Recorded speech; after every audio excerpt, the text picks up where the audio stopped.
Assalamualaikum warahmatullahi wabarakatuh.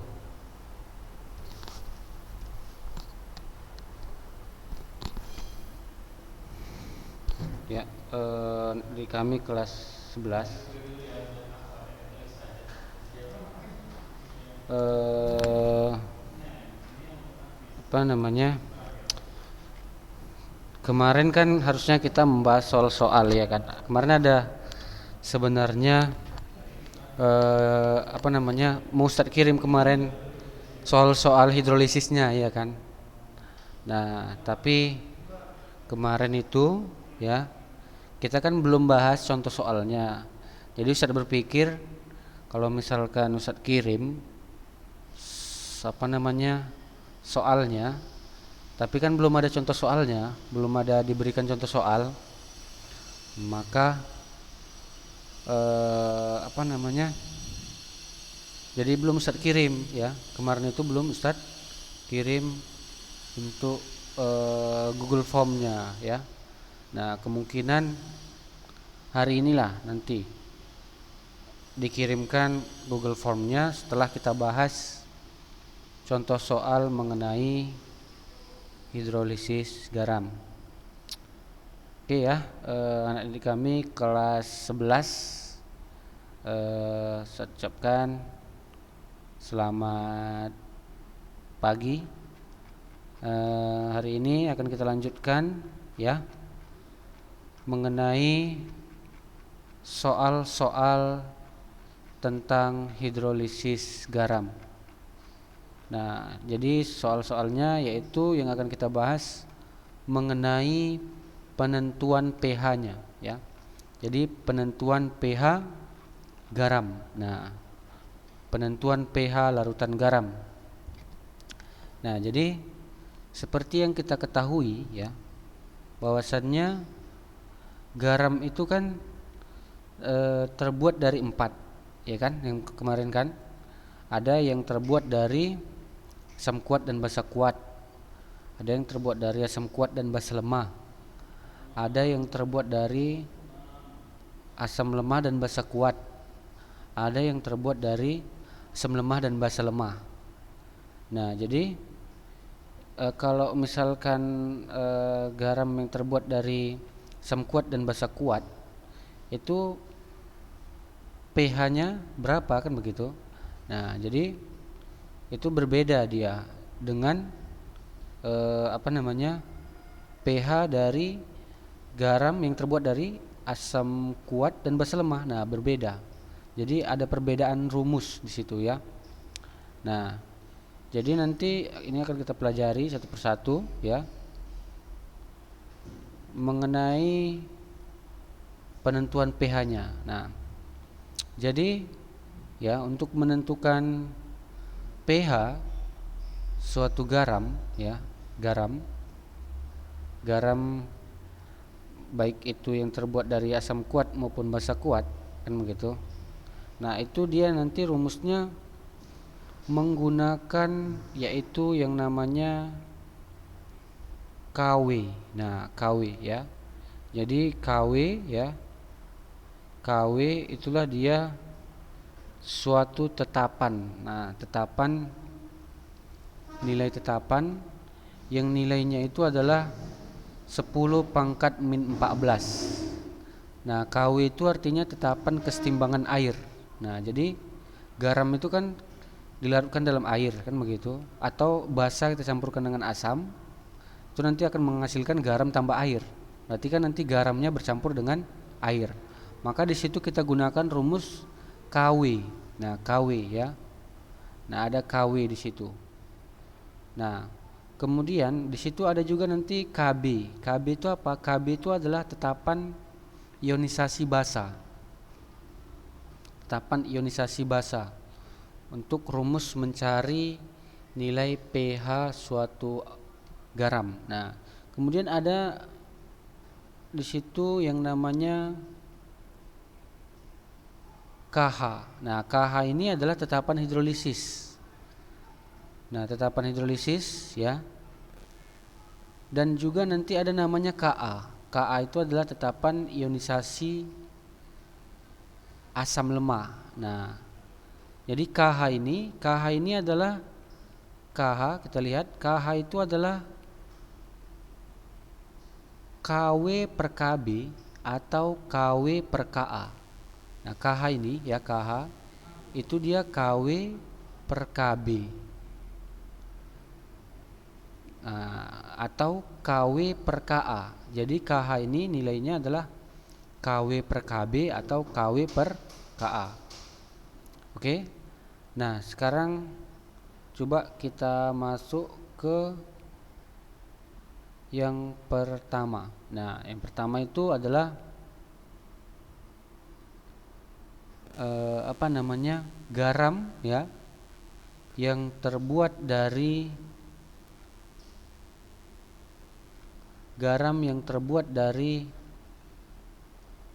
asam kuat dan basa kuat. Nah, ini yang pertama. Jadi garam yang terbuat dari asam kuat dan basa kuat. Nah, berapa pH-nya, kan begitu. Nah, jadi garam ya yang berasal dari asam kuat dan basa kuat itu nilai pH-nya ya, nilai pH-nya ya, itu dia sama dengan 7. Nah, jadi kalau garam yang terbuat dari asam kuat dan basa kuat itu kita nggak perlu mencari pakai rumus untuk nilai pH-nya, karena nilai pH-nya itu sama dengan 7. Nah, contohnya misalkan natrium klorida. Natrium klorida ini merupakan garam dapur ya. Nah, garam dapur. Jadi pH-nya itu ya, pH garam dapur itu adalah berapa? 7 ya, 7. Nah, jadi NaCl ketika dilarutkan dalam air itu akan terurai menjadi Na positif sama Cl negatif. Nah, jadi NaCl ini ya, dia akan terionisasi sempurna di dalam air. Terionisasi sempurna ya, sehingga dia tidak mengalami reaksi dengan air. Nah, artinya ion Na maupun ion Cl-nya itu tidak mengalami reaksi dengan air. Artinya apa? Artinya tidak terhidrolisis. Dia tidak bereaksi dengan air. Tidak ion Na maupun ion Cl itu tidak bereaksi dengan air. Tidak bereaksi dengan air itu artinya tidak terhidrolisis ya, tidak hidrolisis. Nah, itulah sebabnya kenapa dia disebut dengan tidak mengalami hidrolisis ya. Nah, ini ada keterangannya.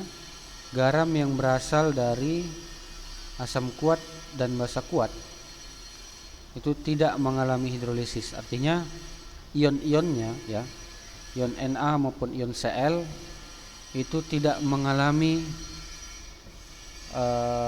reaksi atau tidak bereaksi dengan air. Oke,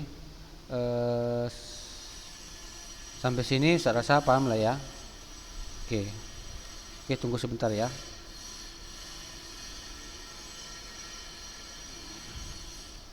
Oke, kita lanjut. Nah, kemudian ini ada contoh soalnya. Garam di bawah ini yang tidak mengalami hidrolisis adalah, nah, ada contoh soalnya.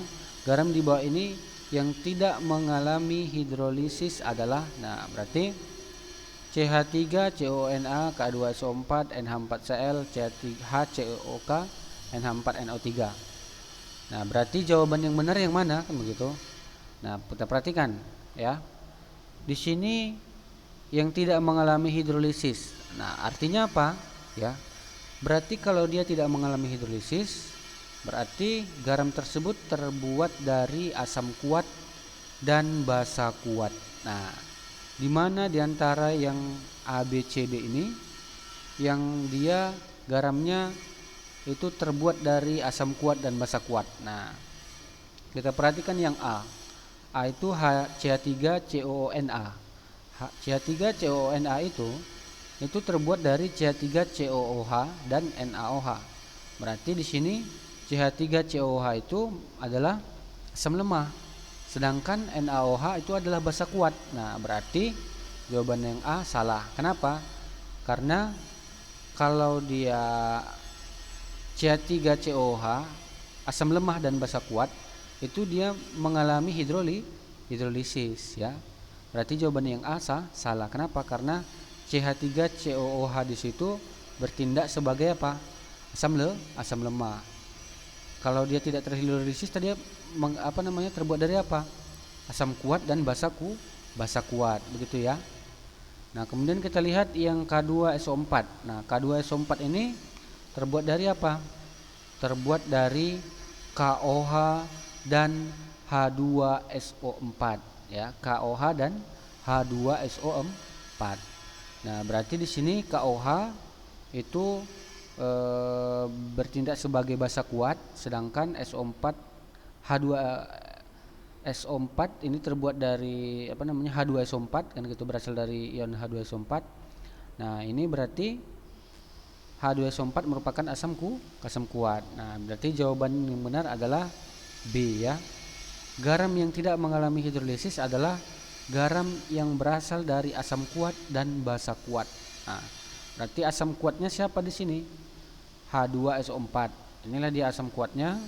Sedangkan KOH itu ya, itu merupakan basa kuat. Nah, KOH itu adalah basanya ya, basa kuat. H2SO4 merupakan asam kuat. Nah, berarti K2SO4 ini merupakan garam yang terbuat dari asam kuat dan basa kuat, sehingga dia tidak mengalami hidrolisis. Berarti jawaban yang benar adalah B. Oke, untuk yang C, kenapa salah? NH4Cl. Nah, ini NH4Cl terbuat dari NH4OH dan HCl. Nah, ini berarti NH4OH itu dia basa lemah, HCl dia asam kuat. Nah, berarti basa lemah asam kuat. Nah, berarti salah ya. Kalau dia basa lemah sama asam kuat itu mengalami hidrolisis. Nah, nanti akan kita pelajari ya. Kemudian HCOOK. Nah, ini berarti garamnya terbuat dari HCOOH dan KOH. Nah, HCOOH ini dia merupakan asam lemah, sedangkan KOH merupakan basa kuat. Nah, jadi kita harus tahu yang mana yang asam lemah, yang mana yang basa lemah, mana asam kuat, mana basa kuat. Nah, untuk apa? Untuk menentukan yang mana yang mengalami hidrolisis, yang mana tidak mengalami hidrolisis. Nah, kemudian NH4NO3. Nah, yang E. NH4NO3 ini merupakan garam yang terbuat dari NH4OH dan HNO3. Nah, jadi NH4OH itu merupakan basa lemah. Nah, HNO3 merupakan basa kuat, kan begitu. Nah, jadi intinya apa? Intinya ya, kalau misalkan dia tidak mengalami hidrolisis, berarti terbuat dari garamnya terbuat dari apa? Asam kuat dan basa kuat ya. Jadi kalau garamnya tidak mengalami hidrolisis, itu terbuat dari asam kuat dan basa kuat. Oke? Jadi jawaban yang benar adalah B. Oke, selanjutnya garam yang berasal dari asam kuat dan basa lemah. Nah, ini contohnya adalah NH4Cl. Nah, NH4Cl. Jadi kalau misalkan asam kuat dan basa lemah, berarti garamnya itu bersifat apa? Garamnya nanti akan bersifat asam. Nah, karena yang menang adalah yang kuat. Nah, begitu ya. Jadi sifat yang kuat adalah sifat yang menang. Berarti nanti sifat daripada garamnya adalah asam. Nah, karena sifatnya adalah asam, maka pH daripada garam tersebut itu adalah di bawah 7. Nah, pH-nya berarti di bawah 7. Nah, ini ya. pH-nya ya, pH garamnya adalah di bawah 7. Kenapa? Karena larutan garamnya bersifat asam, begitu ya.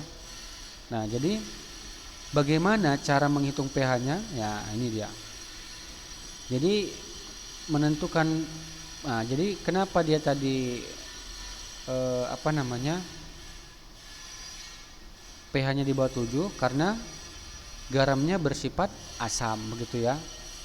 Nah, penentuan pH-nya ya, penentuan pH-nya yaitu menggunakan rumus Ka dan Kb. Nah, jadi sorry ya, di sini menggunakan rumus Kw ya dan Kb ya. Nah, jadi di sini kalau misalkan dia garam yang terbuat dari asam kuat dan basa lemah ya. Nah, nanti di sini rumusnya langsung saja ya, kita masuk ke rumusnya. Itu rumusnya adalah ini. H positif sama dengan akar dari Kw per Kb dikali dengan konsentrasi garamnya atau konsentrasi asam konjugasinya begitu ya. Nah, jadi di sini kalau dia garam yang terbuat dari asam kuat dan basa lemah, untuk menghitung pH-nya ya, itu kita pakai rumus ini. H positif sama dengan akar dari Kw per Kb kali konsentrasi asam konjugasi atau konsentrasi garamnya begitu. Nah, untuk menentukan nilai pH-nya sama dengan min log H positif. Berarti min log ini ya, sama seperti mencari pH asam atau basa kemarin. Jadi cari dulu konsentrasi H positif dari apa? Dari garam tersebut, kan begitu. Nah, jadi konsentrasi H positifnya sama dengan Kw. Nah, jadi Kw ini tadi seperti yang saya jelaskan di awal, Kw itu adalah tetapan kesetimbangan air. Nah, jadi garam itu kan terdalam dalam air, tentunya kan dia bercampur dengan air kan begitu. Maka di sini digunakan Kw, tetapan kesetimbangan air. Kemudian Kb itu adalah tetapan kesetimbangan basa. Nah, tetapan kesetimbangan basa lemah. Nah, jadi di sini yang dipakai adalah Kb. Nah, jadi ingat rumusnya ya. H positif, konsentrasi H positif sama dengan akar dari Kw per Kb kali konsentrasi garamnya atau konsentrasi asam konjugasinya begitu ya. Nah, jadi nilai Kw itu dia sudah ketentuan ya. Nilai Kw itu adalah 10 pangkat min 14. Kw itu nilainya adalah 10 pangkat min 14. Jadi ingat, Kw nilainya adalah 10 pangkat min 14. Nah, KH ini adalah Kw per Kb ya, jangan terjebak ya. Jadi KH ini itu merupakan Kw per Kb. KH itu merupakan Kw per Kb ya. Oke. Jadi yang ini aja yang perlu diingat untuk menentukan pH garam yang terbuat dari asam kuat dan basa lemah. Ingat rumus yang ini ya, yang ini. Kalau untuk menentukan pH kan udah tahu, min log H positif. Nah, ini ingat rumusnya ya. H positif, konsentrasi H positif sama dengan akar dari Kw per Kb kali konsentrasi asam konjugasi atau konsentrasi garamnya. Oke, langsung aja kita masuk ke contoh soal. Ya, contoh soalnya pH larutan NH4Cl 0,42 m. Kb sama dengan KbN4OH sama dengan 1,8 kali 10 pangkat min 5. Nah, jadi kita perhatikan ya. NH4Cl ini merupakan garam yang terbuat dari basa lemah dan asam kuat. Nah, jadi ini ya, garam yang terbuat dari asam kuat dan basa lemah. Nah, berarti rumus mencari pH-nya kita gunakan yang ini tadi, ya. Berarti di sini kita cari konsentrasi H positifnya. Setelah itu baru kita cari nilai pH-nya, begitu ya. Nah, jadi di sini H positif. Nah, H positif sama dengan akar dari Kw per Kb kali konsentrasi asam konjugasi atau konsentrasi garamnya. Nah, jadi di sini KW-nya sama dengan 10 pangkat min 14. Nah, jadi KW-nya sama dengan 10 pangkat min 14. Sudah ketentuan atau sudah ketetapan ya. KW-nya sama dengan 10 pangkat min 14. Kemudian KB-nya itu biasanya diketahui dalam soal. Nah, jadi KB-nya ya, itu diketahui dalam soal. Nilainya adalah 1,8 kali 10 pangkat min 5. Nah, kemudian konsentrasi asam konjugasi atau konsentrasi garamnya. Nah, itu sama dengan 0,42. Nah, 0,42.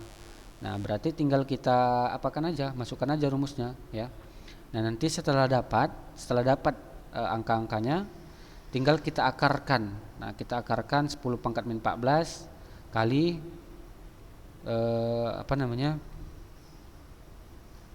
konsentrasi garamnya 0,42 m per KB-nya 1,8 kali 10 pangkat min 5. Nah, nanti setelah kita akarkan, nanti dapatlah nilai H positifnya ya. Itu sama dengan 1,53 kali 10 pangkat min 5 m. Nah, jadi dapatlah nilai konsentrasi H positif sama dengan 1,53 kali 10 pangkat min 5 m. Nah, jadi setelah dapat nilai konsentrasi H positif, bisalah kita cari nilai pH-nya, kan begitu. Nah, jadi pH-nya apa rumusnya?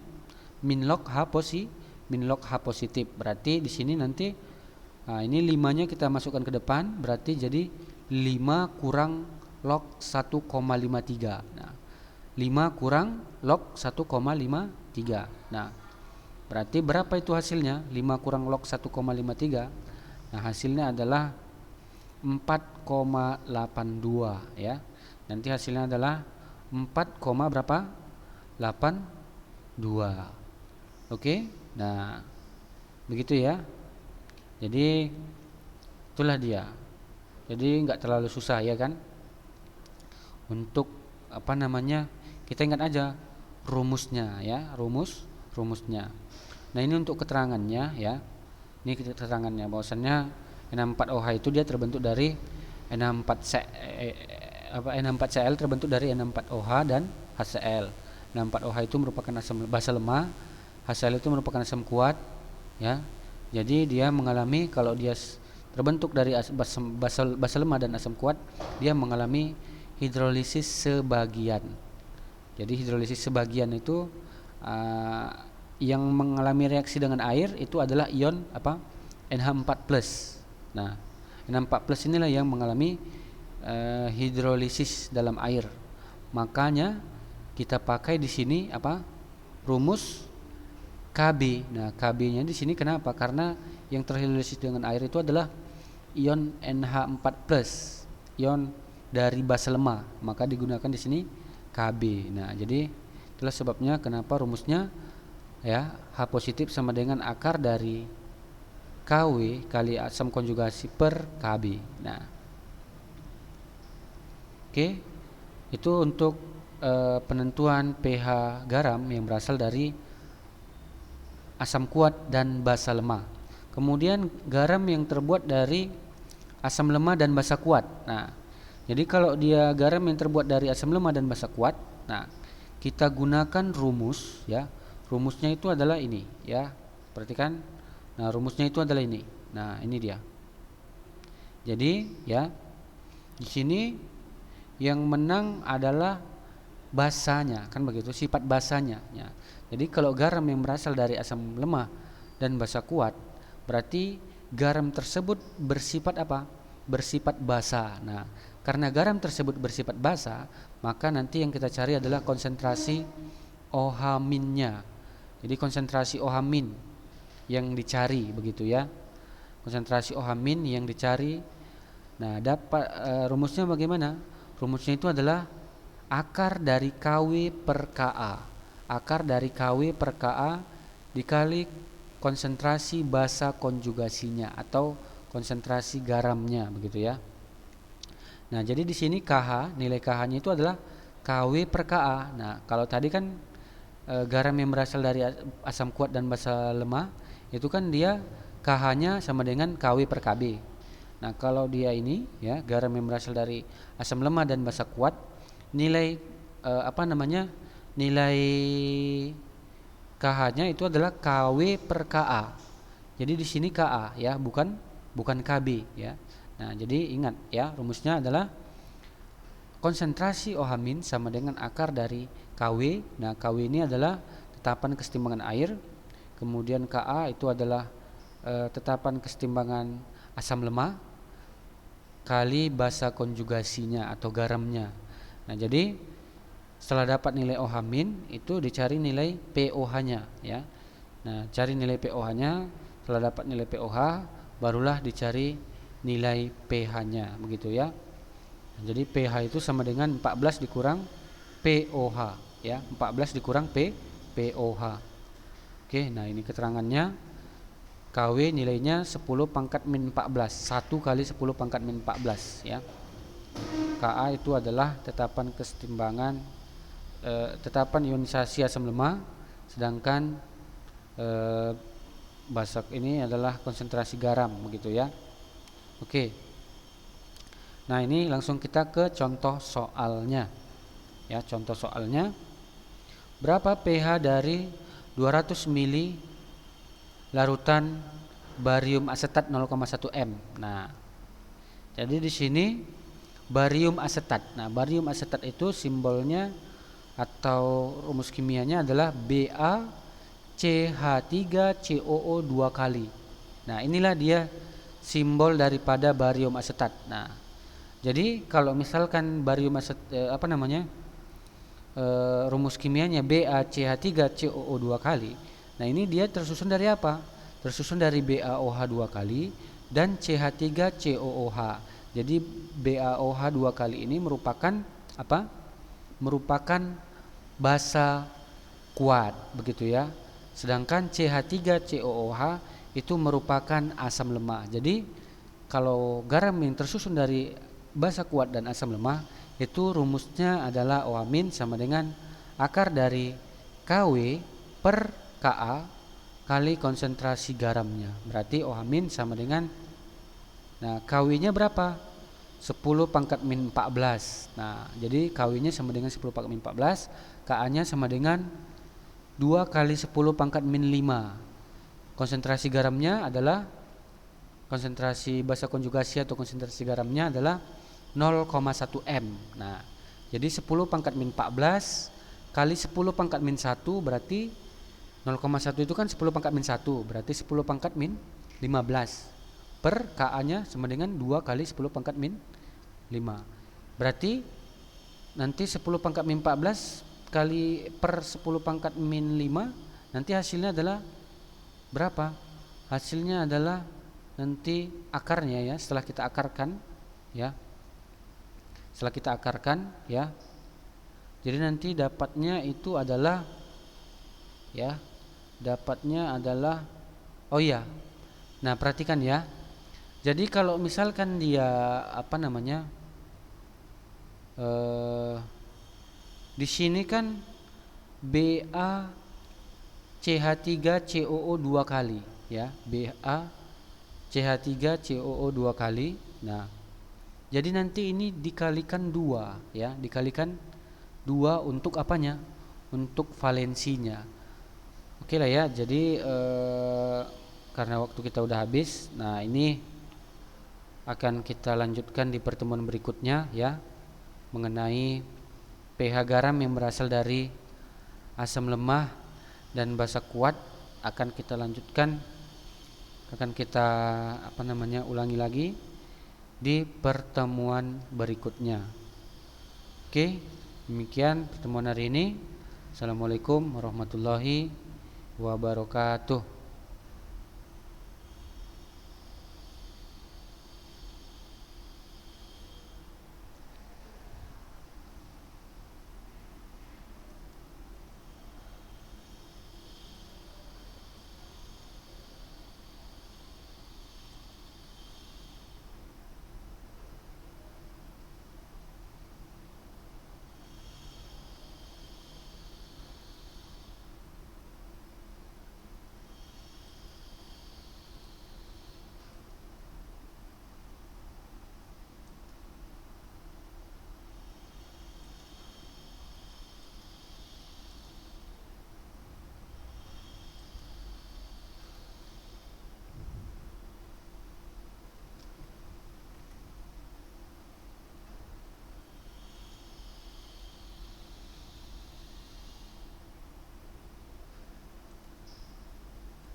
Das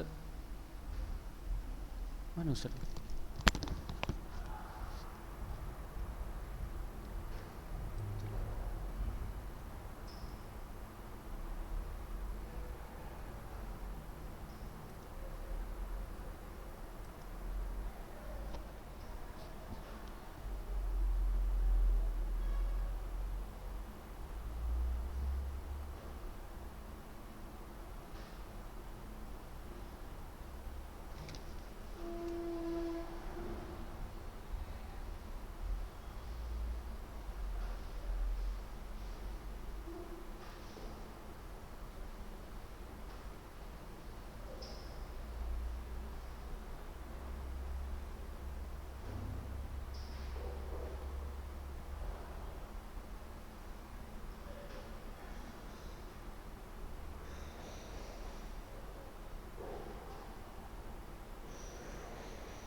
Tadi ini Ustaz.